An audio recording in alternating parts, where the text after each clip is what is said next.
सभी गुरु भाइयों को सादर जय गुरुदेव। भक्ति करना और भक्ति करते रहना ये दोनों ही अलग अलग चीजें हैं। बहुत सारे जय गुरुदेव प्रेमी भाई बहन जब अपने सत्संग भजन पूजा में लगे हुए होते हैं, प्रचार कर रहे होते हैं शाकाहारी का, लेकिन उनके बगल में उनके किसी पड़ोसी ने यदि अपना घर अच्छा बना लिया तो वो भक्ति पूजा को हल्का करके और अपना भी महल बनाने के बारे में सोचने लगते हैं, क्योंकि उनको ऐसा प्रतीत होता है कि मैं पड़ोसी से पीछे हो गया हूं।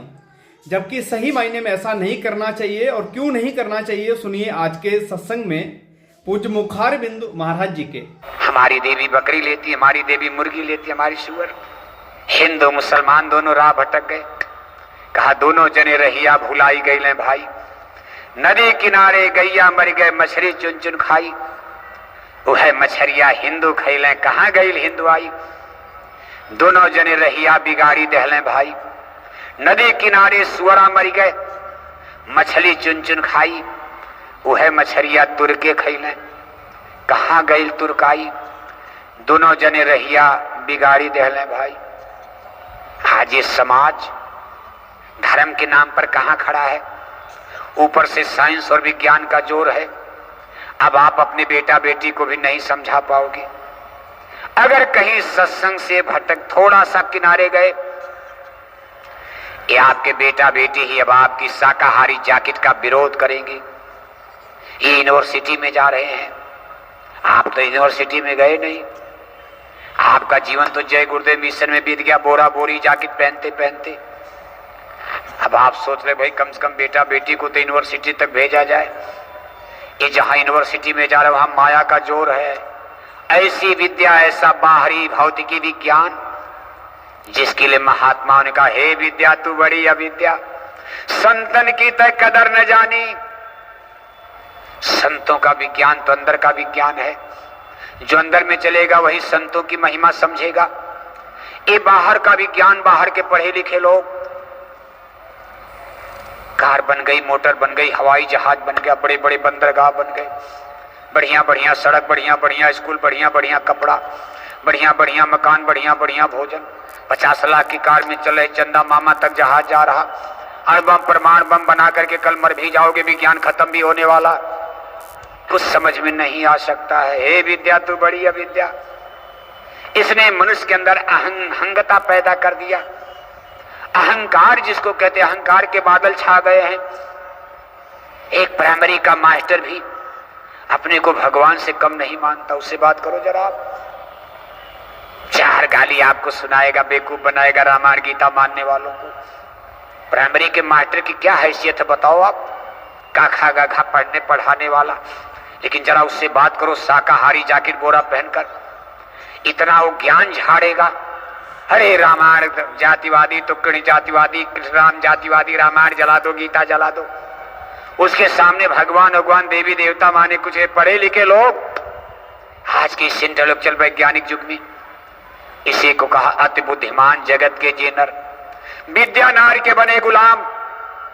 ये माया के द्वारा प्रकट किया हुआ भौतिकी ज्ञान, जिसको अष्टांगी देवी ने, आदि शक्ति माया ने अपने 3 पुत्र ब्रह्मा विष्णु शंकर के द्वारा प्रकट किया। ये सकल साइंस और विज्ञान, पढ़े लिखे लोग इसको मानेंगे, लेकिन आप तो मानोगे। इसको अष्टांगी देवी ने, ये जो हिंदी अंग्रेजी physics chemistry math algebra zoology botany, ये बढ़िया बढ़िया कार, बढ़िया बढ़िया मोटर, इंटरनेट, कंप्यूटर, मोबाइल, हवाई जहाज देख रहे हो, ये अष्टांगी देवी ने आदि शक्ति जही जग उपजाया। सोए अवतरे मोरी हमाया। अपने 3 पुत्र ब्रह्मा विष्णु शंकर की मदद से यहाँ विशिष्ट आत्माओं को जन्म देकर उनको वैज्ञानिक बनाकर, उनको वैज्ञानिक कहा जाता, साइंटिस्ट कहा जाता। ये पढ़े लिखे नहीं थे, तब यूनिवर्सिटी कॉलेज नहीं था, लेकिन इन्होंने विज्ञान को बना करके और लोग चले गए। वो लोग तो चले गए, हम लोग यहाँ इसी में उलझ गए, हिंदी अंग्रेजी में, फिजिक्स केमिस्ट्री में, कार मोटर हवाई जहाज में। मंडी माया ने बाजार लगा दिया। आज आप बाजार में जाते, जबान से पानी आता। किस्म किस्म की मशीनें, मंडी बाजार, बढ़िया बढ़िया कपड़े, बढ़िया बढ़िया गहना, कार मोटर, कूलर है, फ्रिज है, फैन है, पंखा, क्या क्या। जहां कभी छोटी छोटी गवई चट्टी बाजार, साग सब्जी तेल मसाला मिलता था, मोटे महीन कपड़े मिलते थे। आज मंडी बाजार बिल्कुल सजी धजी है।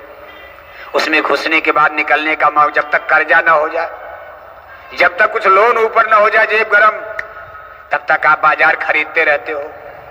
पूरी बाजार ही खरीद लोगे पैसा हो जाए तो। ये इसको कहते हैं हे माया। माया महाठगनी हम जानी। ठगने के लिए माया ने अपना माया का बाजार लगा दिया। और सारे जगत के लोग देखो अब इसी में। सत्संगियों की भी दुर्दशा हो रही है। चाहते तो नहीं हो आप, हाबिस इच्छा नहीं है, लेकिन हिर्स है। हिर्स माने देखा देखी। आप बोरा पहनकर जैकेट पहन के प्रचार कर रहे, तब तक आपके पड़ोसी को पढ़ लिख करके कोठी महल बन गया। रिश्तेदार नातेदार बाल बच्चे डांटते, महाराज कब तक प्रचार करोगे, कुछ घर का भी तो काम करो। आपको तो ही भाई हम गुरु महाराज का काम करें, लेकिन पूरे गांव में सबकी कोठी बन के आपकी झोपड़ी रह गई। कुछ तो लाज शर्म आएगी कि हम भी बनवा लें। सही बात है, बड़ी बेइज्जती हो रही है। कौन हमारे बेटा बेटी की शादी करेगा झोपड़ी में, खपड़ेल मकान में।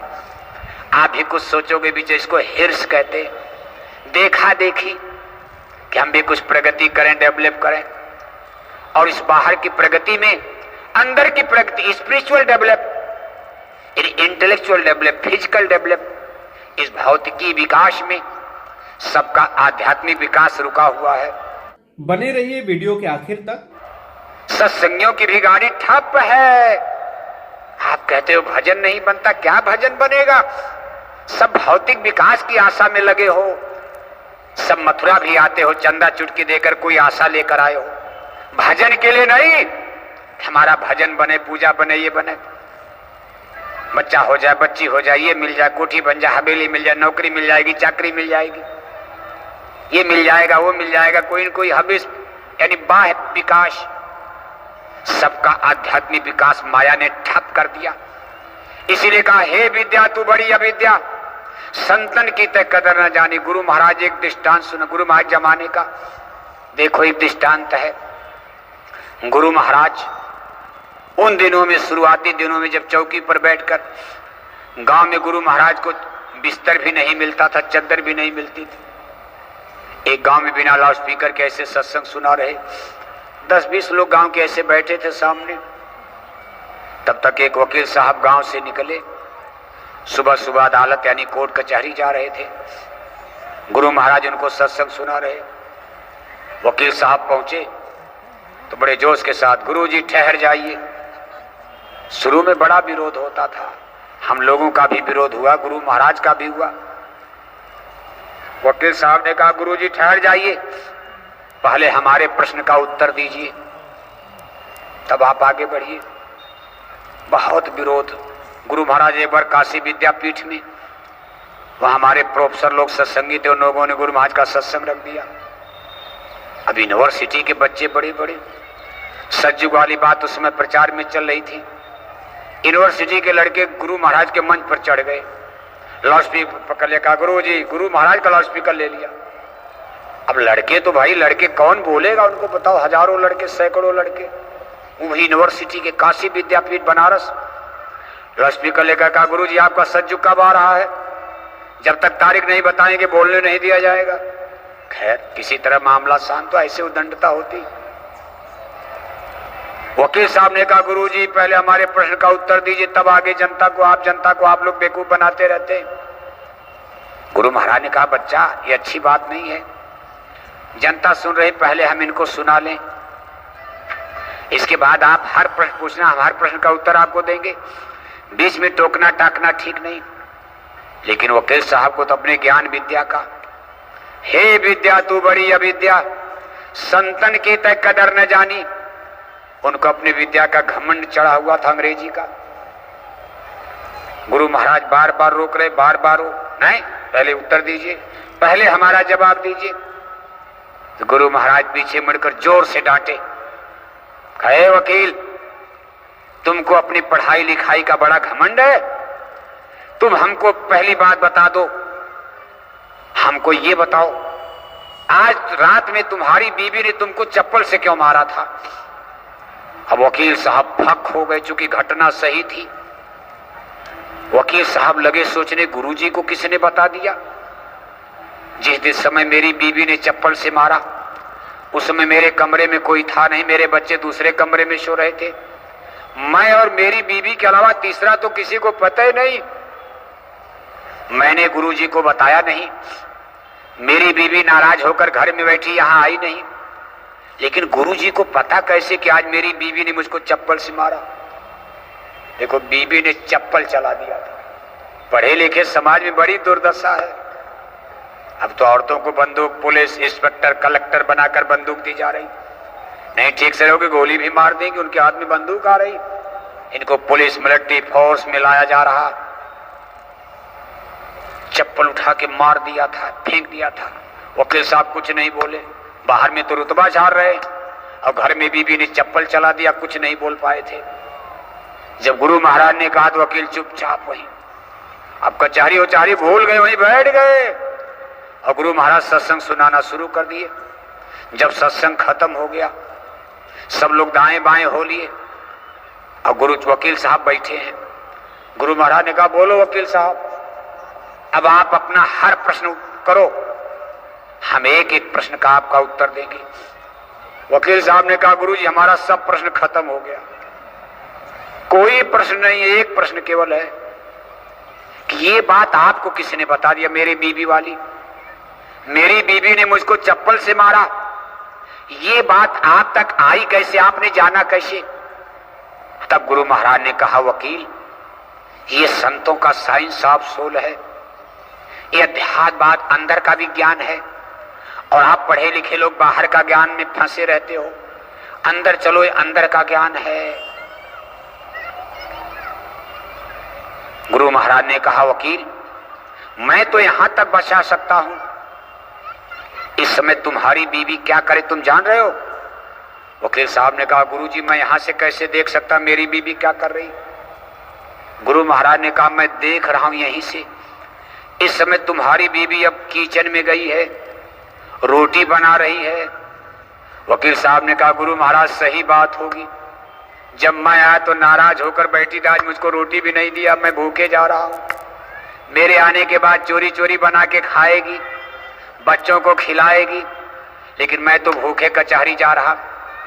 गुरु महाराज ने कहा, वकील इस समय रोटी बनाते समय तुम्हारी बीवी अपने मन में क्या सोच रही है तुम्हारे लिए? कहो तो भी मैं बता दूं।